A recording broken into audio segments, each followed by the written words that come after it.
శ్రీ సత్యసాయి జిల్లా గాండ్లపేట మండలం వద్దిరెడ్డిపల్లిలో పలువురిని phone calls కలవరపెడుతున్నాయి. రుణం తీసుకున్నట్లు దాదాపు 30 కుటుంబాలు నెల రోజుల నుంచి ఫోన్ కాల్స్ వస్తున్నాయి. కుటుంబ సభ్యుల వివరాలను తెలుపుతూ తీసుకున్న అప్పును వడ్డీతో సహా చెల్లించాలంటూ ఫోన్ చేసి వేధిస్తుండటంతో గ్రామస్తులు పోలీసులను ఆశ్రయించారు. రుణం తీసుకున్నారని ఫోన్ చేసి వేధిస్తున్న అపరిచిత వ్యక్తులపై చర్యలు తీసుకోవాలని గ్రామస్తులు కోరుతున్నారు.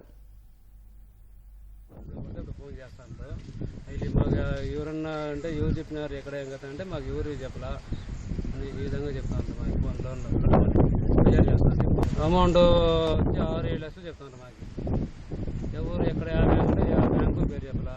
నీ పేరు మీద ఇట్లా వాలంటీర్ జయప్రకాష్ లోన్ తీసినాడు అన్నారు. ఎట్లా సార్ అదంటే మీ ఆధార్ కార్డు మీ అకౌంట్ నెంబరు అన్నీ ఇవేనా కరెక్ట్ అని నంబర్లు చెప్పినారు. కరెక్టే అన్నాము. మళ్ళీ వాళ్ళ ఇంటికి ఫోన్ తీసుకొని పోయినట్లే వాళ్ళు లైన్లో ఉంటే వాళ్ళు దాన్ని అలౌ చేయలేదు.